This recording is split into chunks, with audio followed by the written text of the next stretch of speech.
Now, some years ago, a father brought his daughter to see me. This young lady, we got talking, and the father was tired of her. Why? Because she was wayward. Now, you would think that she was wayward because she was not in the church, except that she was not just in the church, she was in the choir of the church where she attended. And the father was bothered. Technically, the father was not as religious as she was. But in righteousness, in morality, she was not there. So we got talking, and she said something that alarmed me. Because she was sleeping around, the father knew about it, even though she was a very young girl. And she looked me in the face and said, Pastor. And by this time, the father was not there, so it was just the two of us.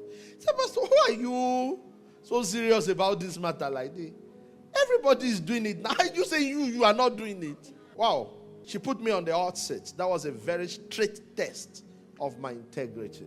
Two things had to happen. It was either I told her a lie, that if I was doing it and I wanted to make her feel that not everybody is doing it, I'll have to tell a lie, right? Or I tell the truth. So I told her the truth, and the truth was I was not into it. And I'm still not into it. Why? Because everybody is doing it does not mean that you have to do it. So if you are going to stand out, you have to first start by knowing what we're standing out from. God said, they have not bowed down unto Baal, and every mouth that has not kissed them.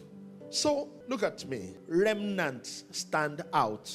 Remnants don't belong. Remnants are different. Remnants are separated. I think that many of us have not been properly taught that the life of a believer is a life of separation. You have to define what you can do and what you cannot do, no matter who is involved. We go to official functions where the MD of the company you work with is, and everybody is drinking what they believe they could drink. And they offer you, they have even poured it in the glass, very expensive thing like that, alcoholic drink. And immediately your heart begins to race. Will they say that I'm supposed to be a manager at this level? This is what you want to do with the company? Or you want to say to yourself, everything I've ever got in life, God brought me there. I'm not going to disappoint him. It's happened so many times to me. And every single time, I have not been under pressure to declare who I am. Sorry, I don't drink. I remember I went for an event with some of my colleagues and bosses. And the boss said that they should pour a drink for me. And we all laughed. Now, he knows I will not drink it. Because they all call me pastor. Which is why your identity have to be clear from the beginning.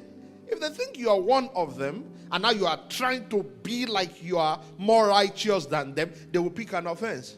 But when they know from the beginning that we are not the same, sorry. The truth is, I don't drink. And if the president of the country is there, I still don't drink. That's simple. Is there a choice to drink? It must be your choice not to drink. Come on, tap yourself and say, I'm separated. If you're not taught, you'll be feeling lonely, you'll be feeling isolated. But actually, that's the way it works. 2 Corinthians chapter 6, let's start from verse 14. Be ye not unequally yoked together with unbelievers. For what fellowship has righteousness with unrighteousness? And what communion has light with darkness? And what concord has Christ with Belial? Or what part has he that believeth with an infidel? What agreement has the temple of God with idols? For ye are the temple of the living God. As God has said, I will dwell in them, and I will walk in them, and I will be their God, and they shall be my people. Wherefore, come out from among them, and be ye separate, saith the Lord, and touch not the unclean thing, and I will receive you.